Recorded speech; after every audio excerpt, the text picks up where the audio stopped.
दिवसभरातील तिसरी महत्त्वाची बातमी। राज्यामध्ये स्थानिक स्वराज्य संस्थांच्या निवडणुकीचं राजकारण तापलेलं आहे। राज्यामध्ये 246 नगर परिषद आणि 42 नगर पंचायतींसाठी निवडणूक होतीये। यासाठी 2 डिसेंबर 2025 रोजी मतदान होणार आहे, तर 3 डिसेंबरला निकाल जाहीर होणार आहे।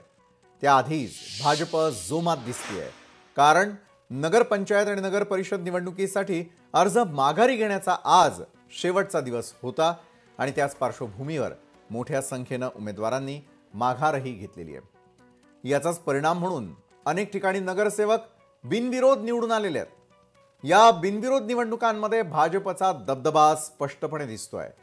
भाजपचे तब्बल 100 नगरसेवक बिनविरोध विजयी झाले असल्याची माहिती पक्षाचे प्रदेशाध्यक्ष रवींद्र चव्हाणांनीच दिली आहे। पंतप्रधान नरेंद्र मोदी आणि मुख्यमंत्री देवेंद्र फडणवीस यांच्या नेतृत्वामुळेच हा विजय शक्य झाल्याचा भाजपकडून दावा करण्यात आलेला आहे। अर्ज माघारीच्या अखेरच्या दिवशी हा आकडा समोर आलाय।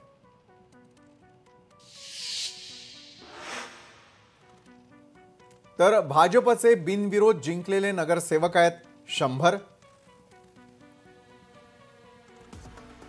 भाजपचे बिनविरोध निवडून आलेले नगराध्यक्ष आहेत 3। मतदानाआधीच भाजपचं कमळ फुललेलं आहे एवढं निश्चित।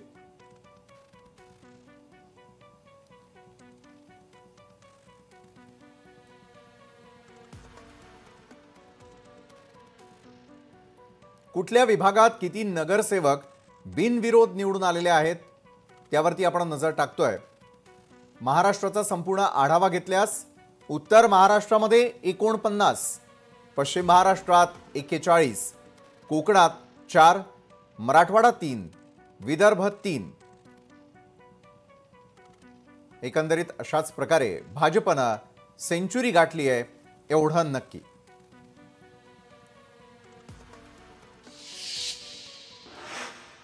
संपूर्ण महाराष्ट्रभरामध्ये या निवडणुकांमध्ये भाजपचा दबदबा असल्याचं पाहायला मिळालं, कारण 100 ठिकाणी कशा प्रकारे त्यांचे उमेदवार निवडून आलेले आहेत हे तर आपण पाहिलं। बिनविरोध निवड त्या ठिकाणची चर्चेची राहिली।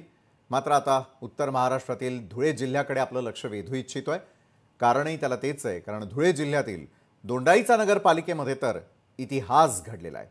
कारण त्या ठिकाणी भाजपचा नगराध्यक्ष आणि 26 नगरसेवक बिनविरोध निवडून आलेले आहेत। अर्ज माघारीच्या दिवशी सर्व विरोधकांनी माघार घेतल्यानं ही निवडणूक बिनविरोध झालेली आहे आणि दोंडाईचा पालिकेच्या इतिहासामध्ये हे अगदी पहिल्यांदाच घडलेलं आहे। या संदर्भातील बातमीही आपण पुढे पाहणार आहोतच। दरम्यान जामनेर नगरपालिकेतही भाजपचा विजय ठरलेला आहे। जळगाव जिल्ह्यामधील जामनेरमध्ये भाजपचे 10 नगरसेवक बिनविरोध जिंकलेले असून या आधीच नगराध्यक्षपदी गिरीश महाजन यांच्या पत्नी साधना महाजन यांनी त्यांची बिनविरोध निवड झालेली आहे। गेल्या 10 वर्षांपासून जामनेर नगरपालिकेवरती भाजपची सत्ता असून यंदा देखील विरोधकांनी माघार घेतल्यानं भाजपला पूर्ण आघाडी मिळाली आहे। दरम्यान भाजपचे नेते सुरुवातीपासूनच महायुतीचा प्रचंड विजय होईल अशी भाकीतं करत होते आणि आता मतदानाआधीच भाजपनं मोठी झेप घेतलेली आहे।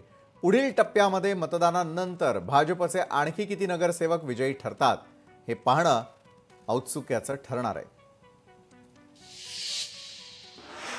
तर उत्सुकता कितीही असली तरी यंदाच्या स्थानिक स्वराज्य संस्थांच्या निवडणुकीआधी देशभर सत्ताधारी आणि विरोधकांमध्ये मतचोरी, मतदार याद्यांमधील घोळ वाढलेले मतदार अशा फैरी झडताना दिसतात आणि या निवडणुकांमध्ये तर थेटपणे निवडणुकीच्या चुरशीपेक्षा बिनविरोध निवडणुकांची नवी रणनीती महाराष्ट्राच्या स्थानिक स्वराज्य संस्थांच्या निमित्तानं उदयाला येते।